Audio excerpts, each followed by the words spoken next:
There we go. Historically speaking, when we look at people who had disabilities, especially intellectual disabilities,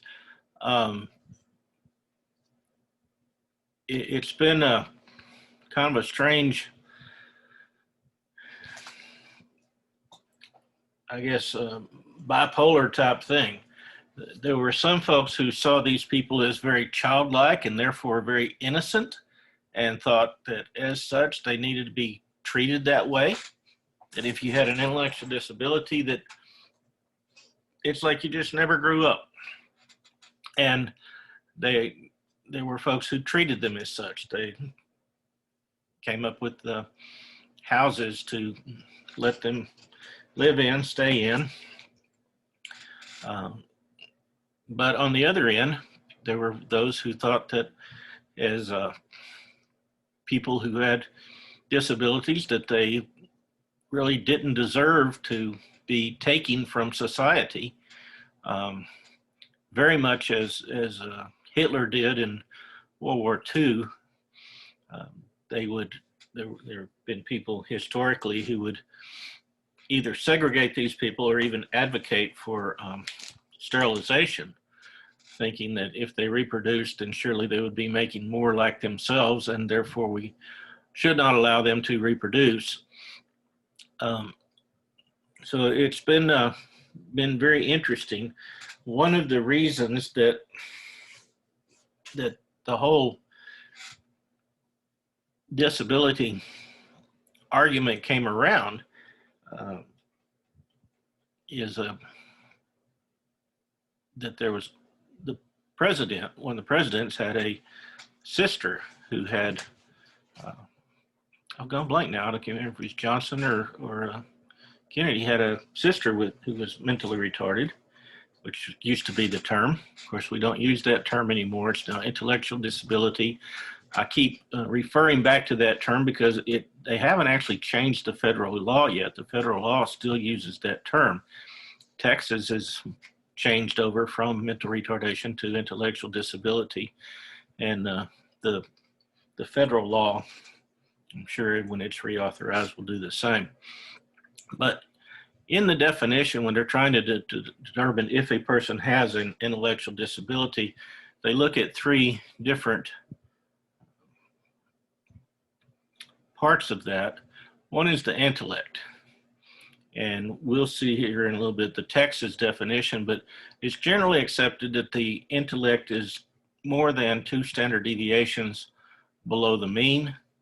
So we've looked several times at the normal curve, and the normal curve for most intelligence tests is the mean is 100 with a standard deviation of 15. So 2 standard deviations would be 70. So anything below that would be 69 or below. And that on most tests, that's the IQ that you're looking for, is 70 or below, 69, right in that range. And then they always allow for the standard error of measure, which on most IQ tests is 3 to 5 points. So you could have someone who they said his IQ was 75, but he would still qualify if they thought that everything else showed the child to be mentally retarded or intellectually disabled. And when we talk about everything else, mainly we're talking about the adaptive behavior.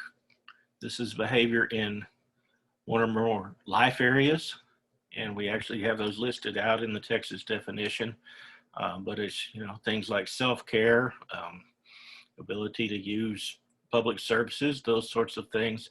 If their adaptive behavior is also down in that significantly disabled range, then you got the intellect there, you've got the adaptive behavior yet there. Then you look at the age of onset. So this has to be before or in the developmental years. So, if I went out tomorrow and got in a car wreck and I was disabled to the point that my IQ ended up below 70, and I had these adaptive behavior issues, I still would not be called intellectually disabled because it didn't happen during my developmental years. I was already an adult when it happened. So age of onset, those are 3 factors that they look at, and we'll see those 3 very clearly when we get into the definition that is used in Texas. When we look at the degree or range of disability, we have a mild, moderate, severe, and profound range. So when we look at someone with a mild intellectual disability, that IQ is going to be from 55 to 70 roughly. So what you have there is 15 more points, another standard deviation. So in that 55 to 70 range, and then, we're allowing for the standard error of measure in there. These are folks with a mild intellectual disability. You get into the moderate, you're going to drop down another standard deviation, gets you down to around 35 to 40, up to 50, 55. Severe, you drop another standard deviation, you're getting into the IQ range of 20 to 25, and up to 35 or 40, where the moderate range would start. And then you have the profound range, which is any IQ below 20 to 25. So when you look at these things, and in some ways you can look at an IQ as a ratio or a percentage even, when you start talking about a mental age. These tests will actually give you a mental age, which you can roughly figure that. So if you have a 10-year-old with a profound intellectual disability, then you know that range is below 20 to 25. So if you take that as a percentage, 20 to 25% of a 10-year-old, you're talking that this person would have, you'd say, a mental age of 2.5 years old. So has the ability of a 2-year-old to 2.5-year-old as a 10-year-old. So that's rough. There are way more accurate ways to do it, but if you're a teacher and they tell you, hey, you've got this child coming in and they have a 50 IQ, you want to start thinking, okay, 50, that's half. So if I've got a 12-year-old, I can expect a mental age of about 6 years old. Now, that creates difficulty, right, in your classroom, great deal of difficulty. The other thing you have to look at is your mental age and your developmental age are separate. You get into a 13, 14-year-old with a IQ of 50, 13, 14-year-old starting or into puberty. Things are changing. That's hard enough to deal with when you have a mental IQ, a mental ability that's in the normal range. But let's say this child is 13, 14 years old, 50 IQ. He's got a mental age of about 6 to 7 year old kid that's going through everything, going through puberty and all that, all those changes that are happening, 12, 13, 14 years of age. You can see how that can be extremely problematic for the child, for the parent, and also for the school. So developmentally, physically, their body is developing. When you start getting up just a little bit older than that, and you start thinking about sexual issues that come into play. So there are a lot of things that are in play here that you really have to think about as you start working with students with these intellectual disabilities. All right, we've said that we're going to look at the Texas definition, and we are. This is straight out of the, there's a document called the Legal Framework. It's maintained by ESC 18. Texas is divided into, 20, 21 regions, And each of these educational regions is responsible for different things, and Region 18 maintains this document. It's actually more of a document. It's an interactive, I guess, document for lack of a better term, but it's interactive. So you click on things and it'll bring up the law that this is from and those sorts of things. And it's always kept current. So this is the most current definition out there.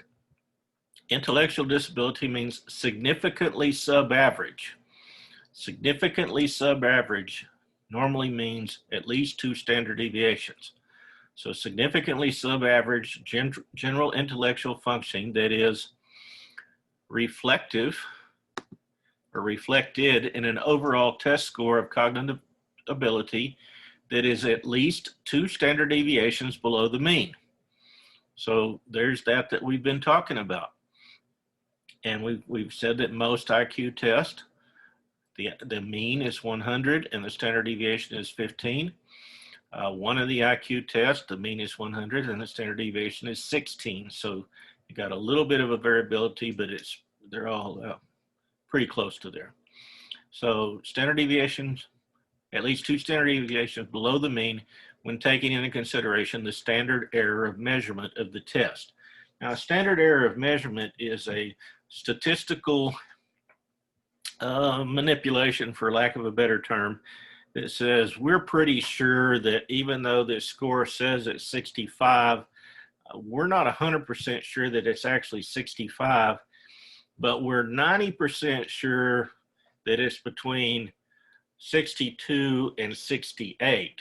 So our standard error of measure for that is going to be a standard error of 3. It could be 3, one side or the other.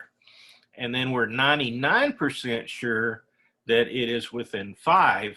So therefore, we're 99% sure that this IQ that reads 65 is between 60 and 70. So they have a percentage that they take into consideration to make sure that that score is within that range. So continuing our definition here, it exists concurrently, so at the same time, with deficits in adaptive behavior in at least 2 of the following areas. And this adaptive behavior areas include communication, self-care, home living, social and interpersonal skills, use of community resources, self-direction, functional academic skills, work, leisure, health, or safety. So all of these are considered adaptive behaviors. So you've got to have deficits in at least 2 of those areas, plus the sub-average general intellectual functioning, and then it must be manifested during the developmental period and adversely affect the child's educational performance. Well, obviously, if they have this substandard intellect and these adaptive behaviors, it is going to adversely affect their educational performance. Why is that in there then? Well, it was just like it was with the any definition in special education, that it's a 2-pronged approach. You have to have the disability and it must affect your education. So they're making sure and throwing in that other prong, which could go without saying in this definition, but in the government, in law, things seldom go without saying. All right, so far so good. Any questions? Holler out. Okay, I'll keep on going. So when we look at prevalence, in the 2019-2020 academic year, there were about 61,000 students in Texas public schools who were identified as having an intellectual disability. This is about 10% of the students who are receiving special education. So when you think about it, if about 10% of all kids, very rough number, qualify for special education, and about 10% of those qualify in the area of intellectual disability, then this is going to be roughly 1 in 1,000 students who will have the label of intellectual disability.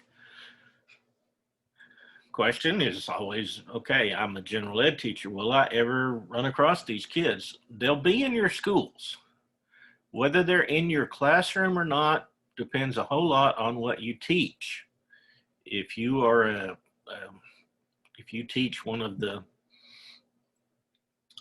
electives, say fine arts, those sorts of things, you may very well have a student who has an intellectual disability in your classroom.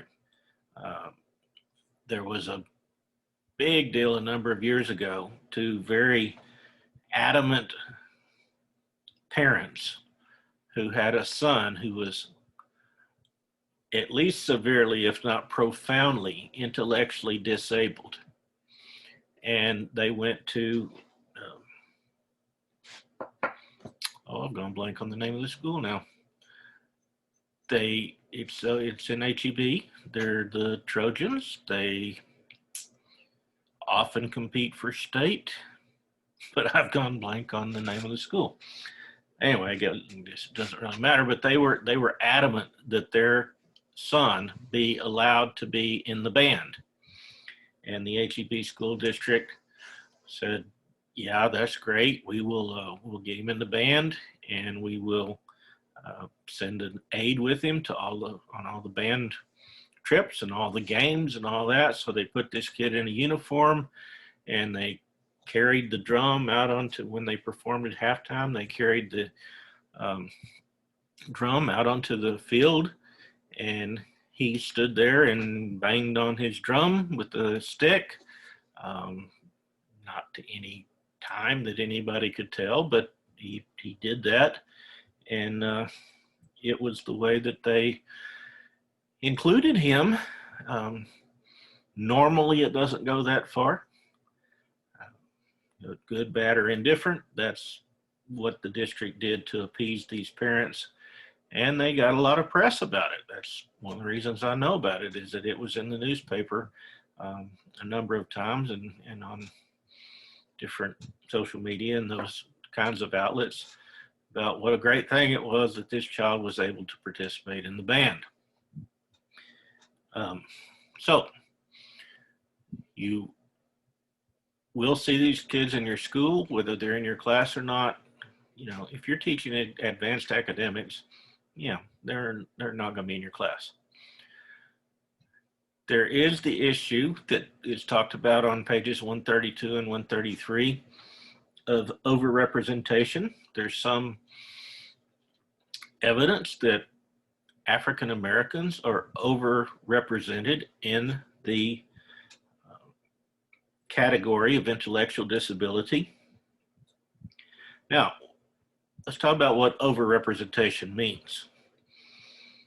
Overrepresentation means that there's a higher percentage of African Americans labeled as learning disabled as compared to the number of African Americans that exist in the population. So we know that in the entire population of the United States, African Americans represent about 12.5% of the population. But we know that in the category of intellectual disabilities, more than 12.5% of students who are labeled with intellectual disability are African American. So they are overrepresented. Now, is it always a bad thing to be overrepresented? Not necessarily. For example, there is an overrepresentation of African Americans in the National Football League and in the NBA. more than 12.5% of the players in those two leagues are African American. So not always a bad thing, because that means you're probably going to be a millionaire, right? But if you are overrepresented in a category like this that's seen as a negative, then it is an issue. Some of the factors that are included, remember we talked about at the very beginning, we talked about how you could not have, remember the Diana case, talked about that you couldn't be tested in a language that you weren't familiar with, and that there couldn't be cultural bias in tests. Well, the fact is it's very difficult to take cultural bias out of tests completely. So factors may include, there still may be some cultural bias in test instruments, in testing procedures, and in the referral process. That's on the intellectual testing. On the achievement testing, it also may not be culturally non-biased. There may be some bias in there. And when you think about some of the questions that are asked in the tests, some of it can relate not just to ethnicity, but also to the part of the country that you grow up in. My wife is a diagnostician. In fact, she runs the diagnostician training program for Tarleton. And one of the stories that she loves to tell is one of the intelligence tests that she was giving a long time ago asked the student to name 2 seasons. And you expected, any combination of fall, autumn, spring, summer, winter. Well, he said hunting and fishing. Legitimate answer, right? But it failed him on that question on the test because it wasn't one of those that was being asked for. You talk about other things like pronunciation that can become an issue. So there can be some bias there, that cultural, it could be ethnic, or it could be, even what part of the country you live in. Language competency may be underrated due to cultural differences. I've just come off a job the last couple of years where I worked with a lot of guys from Louisiana. And yeah, they spoke English, but wow, it wasn't formal English like I'm used to. And I noticed when they were around me, I could usually understand what they were talking about. But when they got around just each other, and it was just these Louisiana guys talking together, I really had a very difficult time understanding what they were saying. So there are cultural, linguistic differences based on the part of the country that you're from, based on your culture, your ethnicity, lots of different things. You've talked about the whole, or we've had in the news, whole issue of ebonics and those sorts of things. And people have talked about whether that's a separate language and, all that. But you start throwing in things like with the Hispanic culture, code switching, where they can switch back and forth from English to Spanish just in the flow of conversation.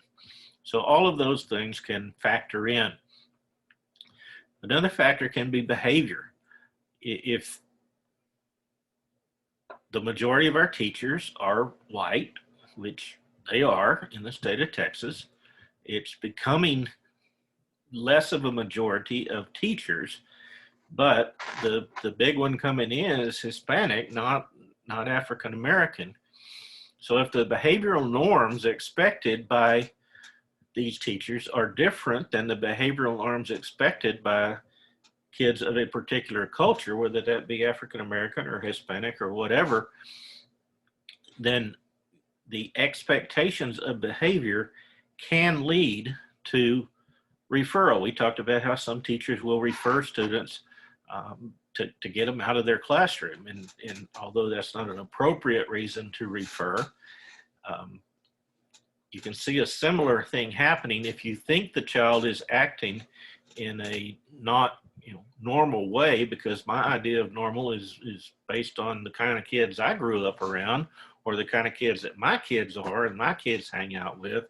If my kids are very different than the other kids at school, then you can see how that could create some problems. So you have that whole issue of overrepresentation. You can read more about it on pages 132 and 133. All right, let's get into causation. This is going to be very similar to what we talked about last week with the causes of learning disabilities. Whereas some of these are definitely causal and others are more of a correlation. When we get into these first several, we know there is a causal relationship. So the first one we're going to look at is genetic and chromosomal. There are issues we know that genetically happen, or that chromosomally happen. We know in Down syndrome, they can identify that there is an extra chromosome at a certain point. So it is a very genetic chromosomal thing. Now, that doesn't mean that everybody, they don't know why two people can have a baby and one of them have Down syndrome and one of them not. You would think if two people were going to have a baby, they would come out with the same chromosomal deficiency, and you might have a child with Down syndrome, and then your next child was definitely going to have Down syndrome. Well, not necessarily. We also have this phenomenon that goes on. My wife calls it the old egg phenomenon, and it's probably not a real nice way to say it, but let's just look at the facts.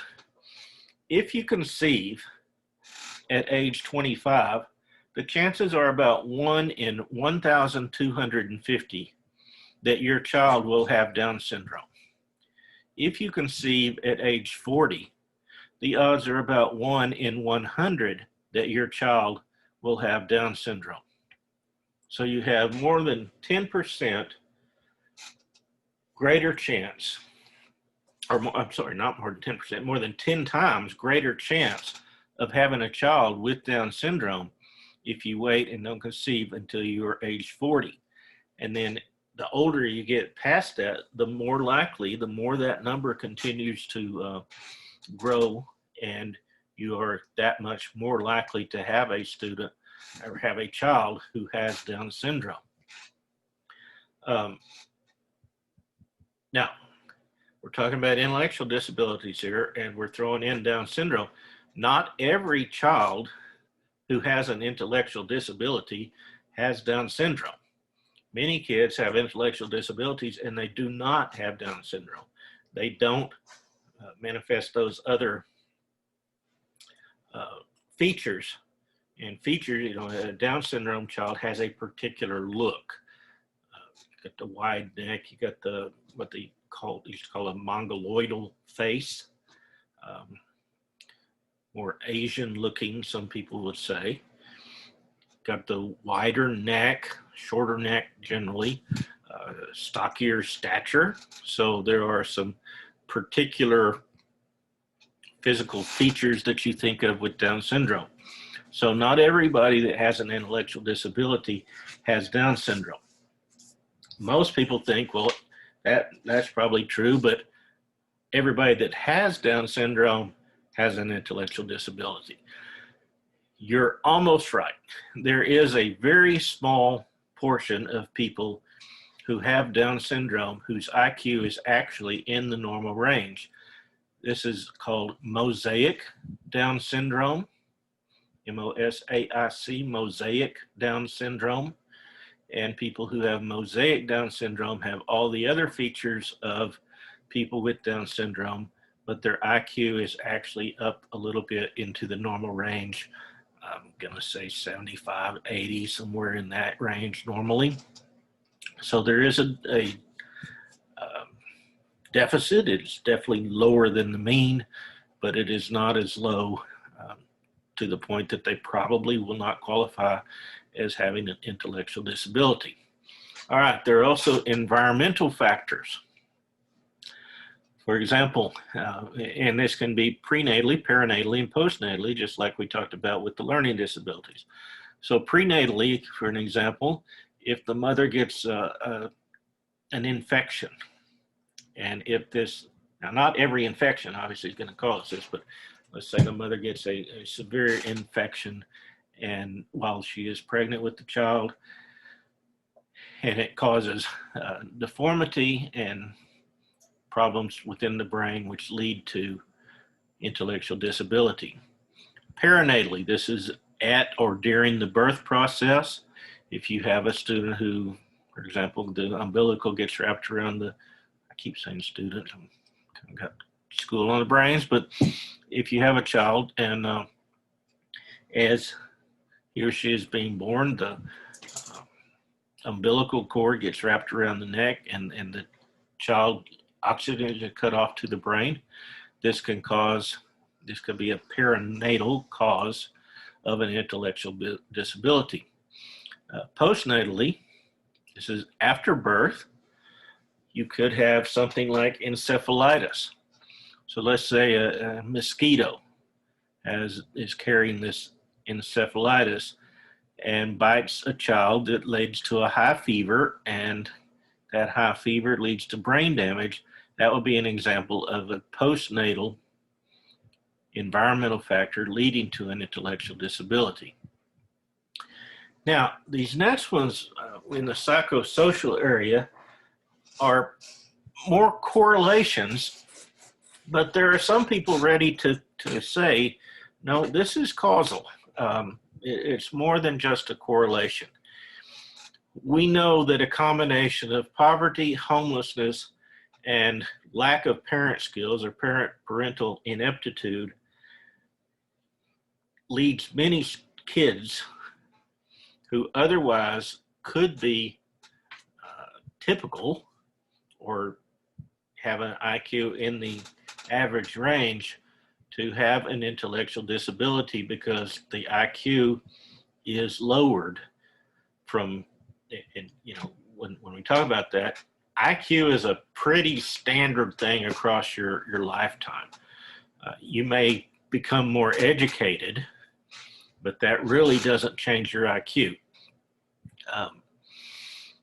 So you have a child, and if there were a way to give an IQ test to a newborn and say he was born with an IQ of 100, well, the combination of poverty, homelessness, and ineptitude on the parent's part could significantly reduce that IQ to the point that the child has an intellectual disability. So what kind of things are we talking about with parental ineptitude? You could be talking about physical damage.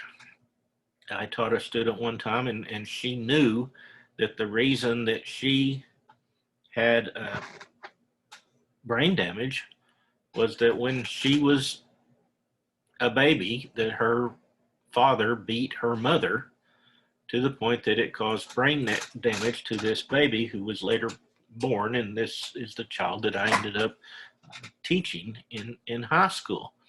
So, you know, that's one of those factors. Other factors can be drug use, alcohol use. And, you know, we have things like fetal alcohol syndrome. Well, a lot of kiddos who have fetal alcohol syndrome have an intellectual disability. When we talk about people with an IQ below 70, there are a whole bunch of people who have an IQ below 70, but who are not served as having an intellectual disability. The reason that is that many of them are served under the label of autism. Now, when we start talking about this, almost everybody says, wait a minute, I know somebody who's autistic and they're really smart. Absolutely. Absolutely. Autism is a huge category as far as abilities, but a significant portion of people with autism do have an IQ in the intellectual disability range, but because autism is the primary diagnosis, they are not listed as having an intellectual disability. They're not listed as what we called mentally retarded. They are listed as having autism, but then that gives you some hint as to when you hear that a person is autistic, there's a whole lot more information to find out. All right, so we've dealt with causation of intellectual disabilities, how it can be genetic or chromosomal, how it can be environmental, and how it can be psychosocial. When we start looking at these areas, we look at the areas of attention. You know, can they pay attention in the way that a, quote, normal kid can? Academics, memory, generalization, language, social and personal skills, adaptive behavior skills. Now, what are we talking about in some of these? Let's look at generalization, for example. One of the, I guess, scariest applications I've seen of generalization and lack thereof. There was a really great teacher who worked with students with the intellectual disabilities, and he was going to teach them how to use the city bus. Great teacher.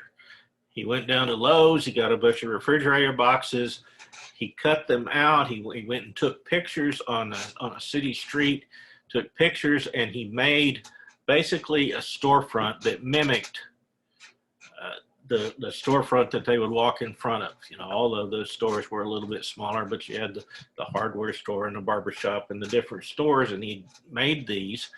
And then in front of that, he made a sidewalk and had the, you know, curb indicated and the street indicated. And he made it, got another big old refrigerator box, and he made a bus out of it. And so they practiced day after day after day. And some of the kids would get in the bus and they would be driving the bus down the road, and other kids would be walking down the street. It's this fake street, you know, made from the cardboard storefronts.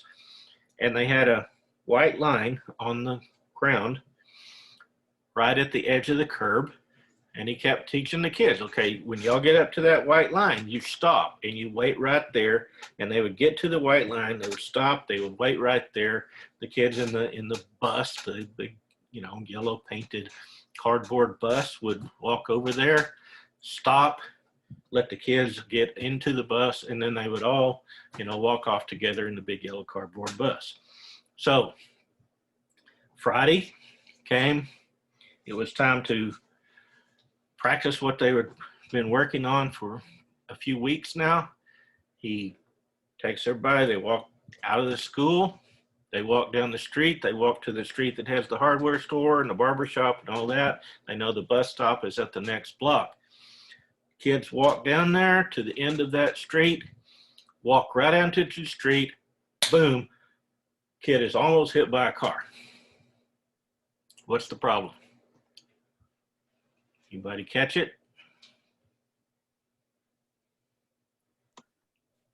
Does it have to do with I think the white line, right? Did they? Absolutely.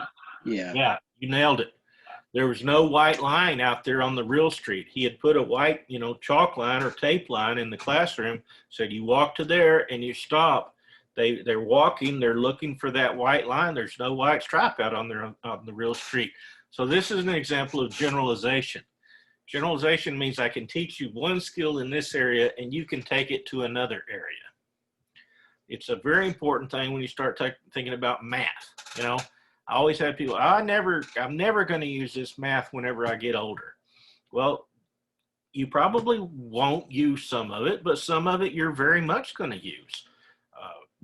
You know, I have a kind of construction background, and I talk all the time about how we use geometry and construction and those sorts of things. So when you're able to generalize, you're able to take skills you've learned in one setting and move them to another setting. And this is something that's extremely difficult for people with intellectual disabilities. I can't generalize this skill to another area. So great job in picking up on that. They got looking for the white stripe to stop. They didn't see a white stripe, so they just kept walking right into the traffic. All right, so how do we identify? Well, we actually covered this right at the beginning, and we saw it again in the definition. You have the intelligence. So I think you can see my arrow there, my cursor. Here's the mean at 100. We're going to go one standard deviation. That gets us to 70. I'm sorry, to 85. We're going to go another standard deviation. That gets us to 70.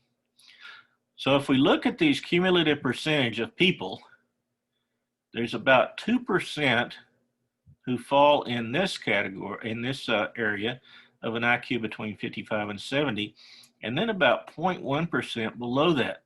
So we're talking about 2.1% roughly of the entire population will qualify as having an intellectual disability. Their IQ will be in that range anyway. So in our intelligence testing, we're looking for 2 standard deviations below the mean. Okay? Mean of 100, 1 standard deviation 2. So we're looking for an IQ 70 or below. Some people say below 70. You know, I'm not going to get real technical on one point because we got to throw in that standard error of measure, which is going to be anywhere from 3 to 5 points. So I have an IQ down in this area. Now, adaptive behavior skill assessment. This is where we're going to actually look at the child and say, do they have a problem in the area of, you know, those areas that we looked at? Communication, basic life skills. You know, can they get dressed, brush their teeth, all that without any help? If so, that's not a deficit. If it is a deficit, then it is a deficit, okay? Other things that we looked at was their academics. You know, is that a problem? Well, that's interesting because it falls into this adaptive behavior, but it also must be present if this is going to fit the federal definition. And then we also look at their academic skills assessment. So you have intelligence tests, and then you have skills or achievement tests that are co-normed. So if you have a student who is performing in this range on their IQ, that's where they showed up right here below this 70 range, and they're also, their achievement tests are also showing the same area, then you're probably going to have this adaptive behavior issue as well. So that's where your child is going to show up with an intellectual disability. If the intelligence test is showing down in this range, somewhere around 70, but all the academics are up here, 80, 85, somewhere in this area, well, that child's not going to qualify. Probably got an issue with the IQ test. It probably wasn't quite right. Could be that standard error measure that he's actually, you know, 75 or 74 and showed a 69 on this test, because all this achievement is showing that he's right up here and doesn't qualify with achievement that's below this range. So you got to look at all of these different factors. So it's pretty much a 3-pronged test. You've got to have intelligence, you got to have achievement in academics, and you have to have behavioral skills, life skills that are all significantly impaired.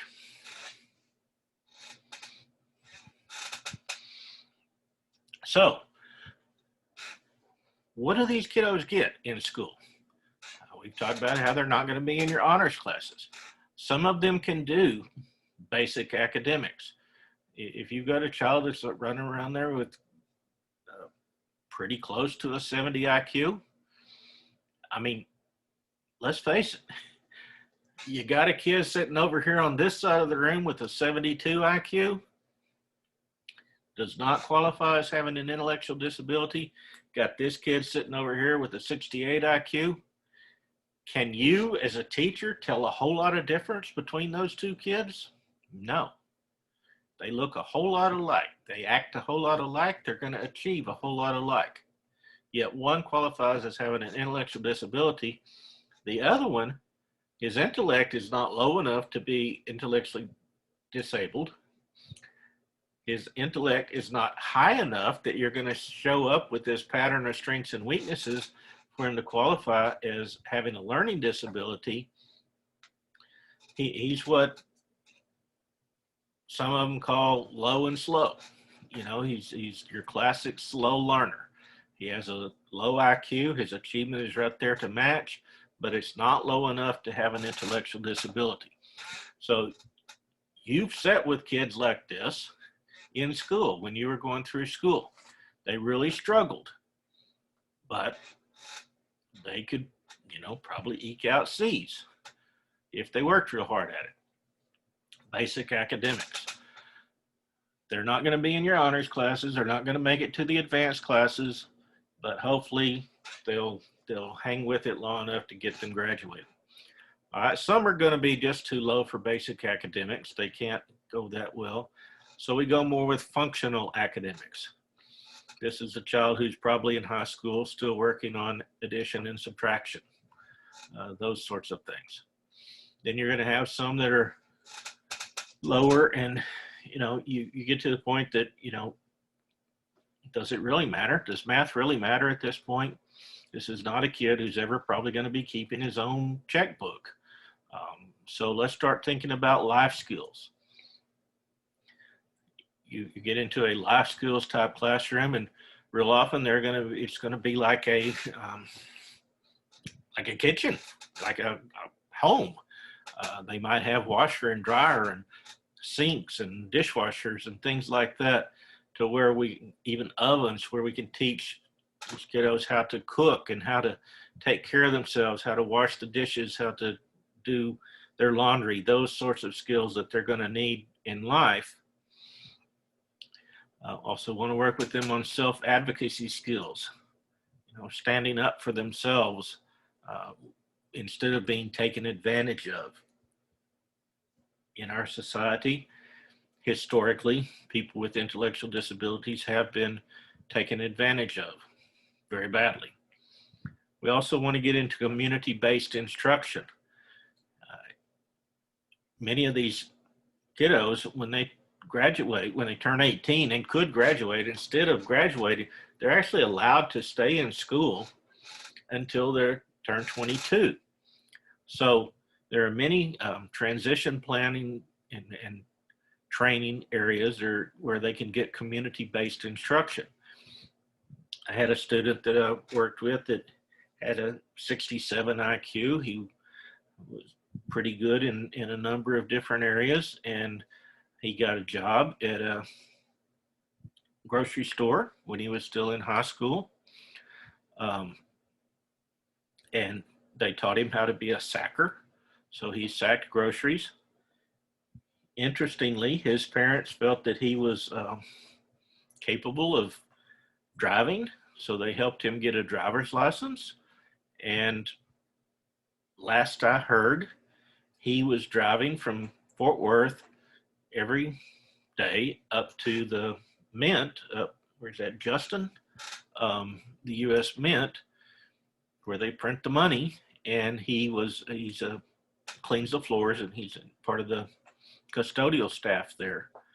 So that was a result of community-based instruction, where he started learning some skills while he was in high school, and then he went on to advance and has a job where he can actually make a living. So a very important part of the working with students like this is the transition planning. What are they going to be when they grow up? You know, are they going to be able to live on their own? The young man I was talking about still lives with his parents, and that's always a question as they begin to, you know, parents begin to age.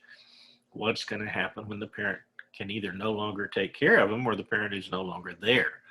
So all of those things are come into play as a student. Between the ages of 14 and 16, right in there is when you start really thinking about and putting these transition plans into place. Part of working on these self-advocacy skills is letting the child take more of a role in his or her education by being part of what Texas calls R committees, the IEP team meetings. And the book advocates for students actually running their own IEP team meetings. Well, some kids can probably do that. Most of our kids who have intellectual disabilities are going to always need some help in probably not going to be running these on their own, but it's something to think about. You want them to get those advocacy skills. So as you're working with kiddos who have intellectual disabilities, you need to think about procedures like sequence. You always want to start with the simple and work to the more complex. This, then that. I mean, it just seems so simple for many of us. First this, then that. One of the greatest teachers I ever worked with was when I was an elementary principal, and she taught her kids all the time. She would give up part of her lunch during the first part of the year, and she would take the kids into the cafeteria. They'd get in the line, and she'd say, first you get your tray, then you get your milk. First you get your tray, then you get your milk. First, then, first, then, first, then. And after she taught those things, those sequences, after a while, the kids picked up on it. And soon enough, those kindergartners could go through the cafeteria line without any help at all. Well, that's the type of sequencing we're talking about. Presentation format. How do you present it? I've been doing PowerPoint type presentations for years and years and years. I know that the slide I had earlier that had the Texas definition, I know that was way too much information on one screen, but I argued with myself and said, okay, this entire definition we're going to talk about it one time, so I want to keep it on one screen. Normally, I don't like to have more than 4 bullet points, like on this screen has 5. I don't normally like to have more than 4 on a screen, just because it can become a problem. I sat through a training Saturday for Fort Worth ISD, and it was like every inch of the slide was taken up with words. There's no way you could read it all, even sitting here at your own computer. I could only imagine what it would have been like if you were sitting in a crowded auditorium and they had all, screen up at the front and you were trying to read all that from out there. So same thing, you want to keep your presentation simple. How can we break this down for them? Task analysis is breaking down task into doable steps. Lots of opportunities for practice. When you think about the mental age being so much lower, think about young kids, how they love repetition. I remember as a young coach, I injured my knee coaching soccer, and I went and had knee surgery, and I came home and they sent me home with this machine that would flex your knee like this, just over and over. You strap your leg in and over it's like this, and had another thing like an ice pack on my knee, and it was circulating cold water through it. So I got home, they set me down on the couch, laid me down on the couch, hooked that machine up, and I couldn't move. I was sitting there like this the whole time. I couldn't get up, couldn't move, couldn't do anything for myself. Well, my mother-in-law thought that it'd be a great thing to keep the kids occupied. So she bought them, this was back in the day, bought them the VHS copy of the Spice Girls movie. So I'm stuck on the couch with my knee doing this over and over and over, while my daughters watched the Spice Girl movie. It had to be like 5 times in a row. Little kids like that opportunity to do it over and over and over again. Well, think about that with kids with an intellectual disability. They're going to operate like a younger child. So they're going to like lots of opportunities to practice. They're going to need lots of opportunities for practice. And then this whole idea of generalization, like we talked about with the school bus example, you've got to give them, okay, you've learned this skill. Now, where can we use that? This is one of the problems that you have sometimes with social skills, is that you'll teach a child a social skill, but if that social skill can't be generalized to a different environment, does it really do a whole lot of good? For example, we tell the kids, how do you get the teacher's attention? You raise your hand, right? All right. So you need a cop, you're out in public and you're lost and you need a policeman. How do you get his attention? No, it doesn't work. So that's not a skill that generalizes. Instead, we have to talk about, okay, you've got something very important going on. How do you get my attention if something very important is going on? Well, you walk up to me and you say, excuse me, all right? You're out on the street, you're lost, you can't find your mom, you need help. You see a policeman or a fireman or some other helper guy. How do you get his attention? Well, you don't raise your hand, you go up to him and say, excuse me. So this is a way that we generalize skills beyond the classroom. All right, so in the physical environment, within the classroom, I don't know why we didn't just say classroom, but that's what we're talking about. What do? Well, we want their education for these kiddos to be as normalized as possible, and we want it to be generalizable. You do this with kiddos who have behavior issues. You also do it with kids who have intellectual disabilities, if the idea is to move them out into another classroom. When I worked with kids with severe emotional disturbances and behavioral disorders, frankly, to me, having a kid raise your hand to get attention wasn't that big a deal. I was fine with them saying, hey, you, or hey, coach, or, come over here, or anything like that. I was fine with it. I wanted them to get the help they needed, but I insisted that they raise their hand to get attention. Why? Because my idea was we were going to train them to do okay out in other classes. And in other classes, most teachers want you to raise your hand.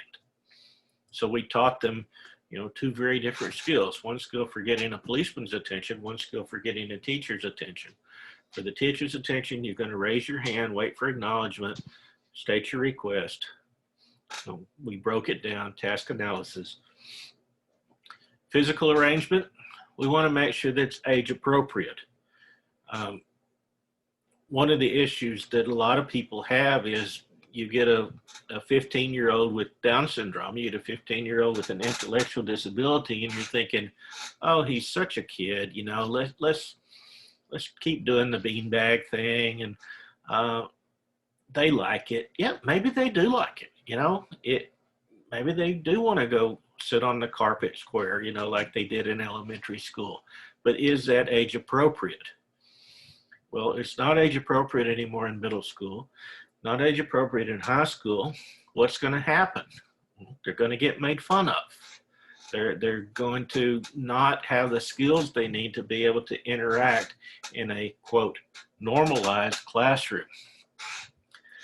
We also want to work on social interaction. Everybody's probably familiar with Special Olympics. Back in the day, you had lots of volunteers for Special Olympics, and some of the volunteers were huggers. I mean, that was their job, that when a child finished his race or whatever, you give them a hug. Well, they've actually started doing away with that. And the reason is, I mean, this was way before COVID, but it got to the point that it's not appropriate. You don't walk up to strangers and hug them. And there were kids who had grown up, kids with intellectual disabilities who became grown men with intellectual disabilities and thought if you saw a pretty lady and she looked nice, you went up and hugged her. Well, this creates problems. So you got to think about those sorts of things. Again, it's generalization, but it's also proper social interaction. You want kids who have intellectual disabilities to properly interact socially with their peers in the school. You can work on this with grouping. You also can look at this with the idea of technology.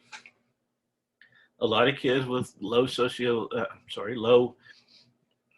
man, I am tired. I'm mixing up on the words. I am sorry. With low intellectual, with low intellect, people with low intellect don't know how to read. They never get fluent enough to really comprehend what they're reading. Okay. Are there other ways to take in information? Absolutely. Start looking at videos. You start looking at different ways of having something read to them where they can hear it. A lot of kids have a much better comprehension by hearing something than if they have to read it themselves. My youngest son is a pretty darn good poker player. Now, he's got a couple of books on poker, but where he's learned most of his poker skills is constantly watching videos. He's probably at home tonight watching some poker game on some website. You can learn a lot by watching videos. I've got another friend who's a competitive fisherman. And he said, back in the day, everybody that was a competitive fisherman, it's because their dad was a competitive fisherman and taught them how to fish. He said, now most people learn to fish by watching videos. And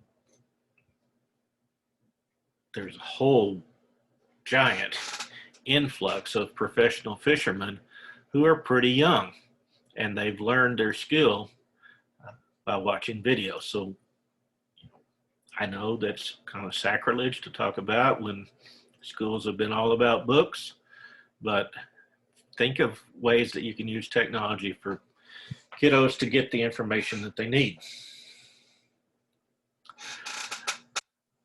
So in the general education setting where you're going to be teaching, what do you need? Well, you need appropriate training. You need to work with people who have worked with these kiddos, and you can't really generalize. I know a kid with Down syndrome, a kid who has Down syndrome.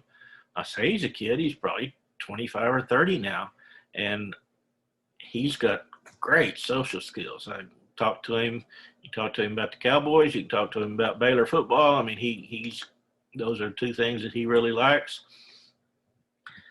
There are others that I know that have severe intellectual disabilities, and they're about the same age. In fact, these two kids pretty much grew up together, but she's so low functioning that that's not going to work. So I can't just tell you, let me show you this kid. He's a great example of a kid with an intellectual disability.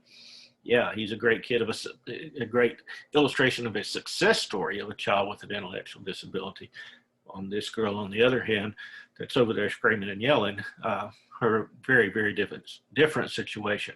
So you can't paint with a broad brush when it comes to people with intellectual disabilities. That's where we say you got to look at the numbers and the types of the students that you're working with. Some of these kids, it's one kid can ruin a class. Other kiddos, they're going to fit right in. They're going to do real well. They may not be able to work on the exact same content. You may be talking about vertebrates and reptiles and those sorts of things, and they may be over there coloring and labeling a picture of a frog, but they're on the same general topic that you are, not going in near as deeply as the other students, but that's okay. Always keep in mind, no matter what the disability is, that children with disabilities, in this case, children with intellectual disabilities, are first and foremost children. And we always want to keep that in mind when we're dealing